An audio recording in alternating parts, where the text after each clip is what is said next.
All right, folks, I'm out here on the creek. You guys know that. Look behind me. It's beautiful out here, man. Overcast summertime day. But today we're going to change it up a little bit, man. We're going to talk about the biggest, hottest topic in bass fishing. And what's that? Forward-facing sonar. I'm not finna get on a big binge about it. I'm not finna cry about it. I'm not finna do any of that. I'm gonna specifically talk about forward-facing sonar in our format at the Bass Pro Tour, utilizing one period, how that's changed the game, what my thoughts are, and how that has affected me as an angler now and moving forward. So, welcome back to it. We getting ready to jump straight into the controversy. Come on. All right, guys, so we're gonna talk about this forward-facing sonar rule change that happened last year on the BPT, and I think as a whole it's been really good and very beneficial to the league and for the viewer and the fan, because 2/3 of the day obviously you cannot use forward-facing sonar. What I've also learned is that some of these guys are so good. Had a bite, little bite right there. Some of these guys are so good at forward-facing sonar. For example, Drew Gill. Drew Gill has made, out of our 7 events we've had on the BPT, I'm going to say he's made the knockout round in 2 periods at least 50% of the time. So I'm going to say either 3 or 4 tournaments out of the 7. In 1 period, he's been able to catch enough fish to make the knockout round utilizing forward-facing sonar. Now, that's not to say Drew did not catch them or cannot catch them without forward-facing sonar. Obviously he can, but he's so good at it that he's going to get his in that short 2.5 hour window and advance straight onto the knockout round. So what we all thought originally, and I'm talking about I'm me, I thought it would almost show you or expose guys using forward-facing sonar like, oh, you know, they can't catch that many without it, this, that, and the third. And what it's proven to me is just how powerful of a tool it really is, because these guys are so freaking good, they only need it for 2.5 hours. They don't need the whole freaking day, and they'll still make the cut, which was very eye-opening to me. I wasn't expecting to see that. I thought it would be more, you know, you used it, there was a chance that, oh, you might not catch them during that 2.5 hour period. You might, you know, you might utilize your scope and not catch them. And now you down there in the dungeon with the rest of us. Well, guess what? That has not been the case. And like I said, it's just proven to me more and more how deadly forward-facing sonar is, man. I got nothing. I mean, I'm not against forward-facing sonar. You guys know that. I use it a lot. I've benefited from it in countless tournaments. But it is a very powerful tool, let me tell you. So that was something that came as a shock to me, because I thought it would definitely level the playing field more.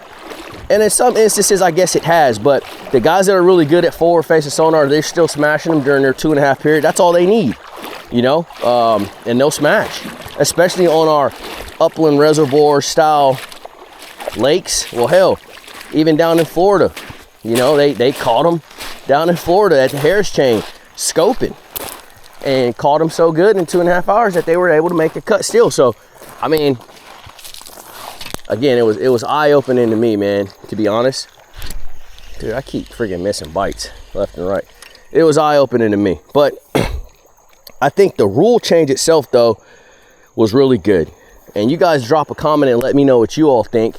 I saw a lot of positive feedback online about, you know, our particular format and how we are governing forward-facing sonar. It seems that a lot of viewers appreciated that, which is good to see. And so I hope you guys are continuing to enjoy that, because to be honest, without you viewers, you fans of the game, nothing matters, man. We got to have you guys. And that's just the bottom line. So I'd be curious to see what you guys all think about that. Let's talk about strategy. Oh, we got us one, Colin. He's not a big boy, but he's a creek participant. He's a creek participant. All right, folks, we got ourselves right here. That is an Alabama bass, also known as a spot. Some people call them spots, but here in Alabama, technically that's an Alabama bass. He's a small guy, but for the creek, you talk about fun, it don't get no funner than that. I'm still looking for biggin though. There's some 2.5, 3 pounders in here. Maybe we'll catch us one today. But let me tell you, man, it's from a strategy perspective, it's been crazy. Because what I find myself doing a lot of the times is I'm practicing utilizing forward-facing sonar all day long for, 8, 9, 10, in the summer months, 14 hours a day. You got it burning. All to find that one location, that one area that's loaded where you could come there and utilize your forward-facing sonar and crush them and put yourself in a good position moving into the other 2 periods where you can't utilize forward-facing sonar. And for me, me and the boys, we always joke, I'm always fighting demons. And what I mean by that is I'm so used to conventional fishing without the use of forward-facing sonar. Some people call it old school, old fashioned, however you want to term it. Ooh, we got us another one, folks. Another Alabama. Or is that a largemouth? No. It's Alabama. A little bit bigger fish. Thank you, buddy. Appreciate you, my guy. Believe it or not, folks, I know this ain't much, but out of this creek, this is dang fun, I promise you. So cool to watch them swim back in there. And they get so much bigger than that. Yeah, we joke about fighting demons, man. And me, I fight them every tournament because you got to understand, folks, I'm 44 years old. I've been bass fishing tournaments since I was 11. And I ain't never used forward-facing sonar until, it's been out for 7 or 8 years. But I didn't realize, me and none of the guys, we didn't realize what we had. In terms of, we got ourselves a gill. Look at this bluegill, folks, in the creek. That's a nice, you can't tell me that ain't a nice bluegill. That's a dang nice bluegill. Look, I know some folks right now. Wouldn't be letting back. Hey, hand size, pan size. And he's out of there. That's a good bluegill. But yeah, man, I'm just so accustomed to fishing the way I'm accustomed to fishing. But fishing's not about that. Fishing's about evolving. Fishing is about being versatile. Fishing's about being able to make those changes. And I feel like I have, man. I've had a lot of success, again, with forward-facing sonar. I just, do I wish it was, oh, dang, lost another one. Do I wish it was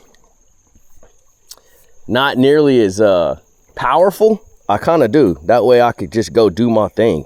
Happily go do my thing, But that's not what it is, bro.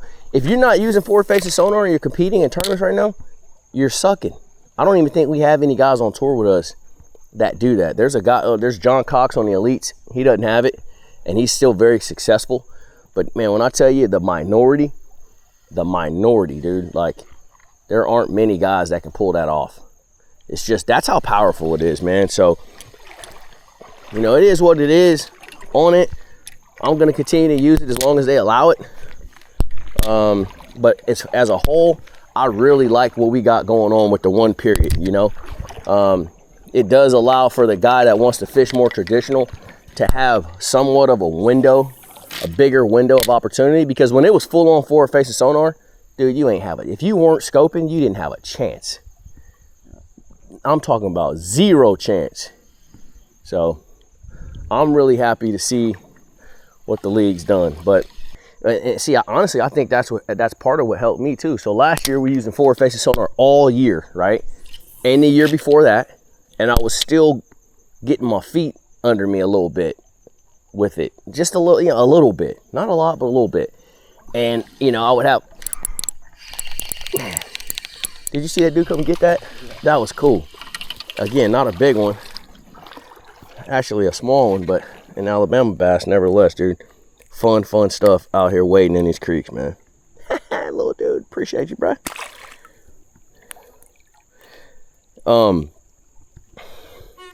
I had some worse finishes, honestly, and a worse season. I don't know. Does that has to do with four-face sonar? I don't think so. But I will tell you, last year, all my best finishes I had, guess what I was doing? Scoping. I was scoping. And then when I put the scope down, guess who was having a tougher time? Me. Just goes to show, man, you definitely need to, you gotta utilize that technology when you can, man. That's for sure. Yeah, we definitely saw a wider array of baits play this year. I ain't sure if that's, I mean, that could be the rule. That could just be the fisheries too. But nevertheless, whatever it was, we saw a wider array. You had Jake Lawrence win on a buzzbait. Wheeler win on a frog. I can't remember last time we seen a tournament win on a frog. Carolina rig played. Yeah, Carolina rig, Kentucky Lake. Snapping jigs at Kentucky Lake, which of course was J-Dub winning again. But these are techniques that when I first got in the game, they were super popular. And then as time went on and four-face and sonar got more dominant, you just didn't see that at all. But now, I mean, you know, more chatterbait, swim jig. I caught the fire out of them on a swim jig at Potomac River. You know, trap at Conroe, chatterbait at Conroe. Some guys were winding speed worms at Conroe. I mean, a lot of different baits, man. Whereas before, it was jerkbait, minnow, minnow, jerkbait, jerkbait, minnow, minnow, minnow, minnow, minnow, minnow, jerk, jerk, jerk, jerk. I mean, that was like the only two things you kind of had. And so it's really good to see, you know, that be a little more diversified, man, because that's what the sport's about, man. Nobody wants to see no one bait. I don't care if it was a Bill Lewis rattle trap, which is one of my all-time favorite, but I don't want to see every tournament one on it. I just don't. To me, that's not bass fishing. That's not a good representation. So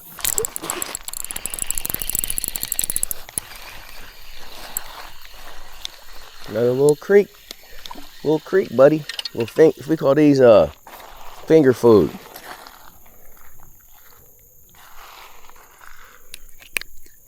Alabama bass. Little dude's native. These guys are native here to all the creeks and streams and rivers in Alabama. And when I tell you prolific, they are prolific. Feeders, breeders, everything about them. And low key, you don't want these in any of your lakes outside Alabama.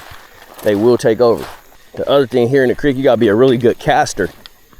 And I'm not, but I'm just saying, because if you can't get in there, like right here, you really need to be in that corner under that tree, you know?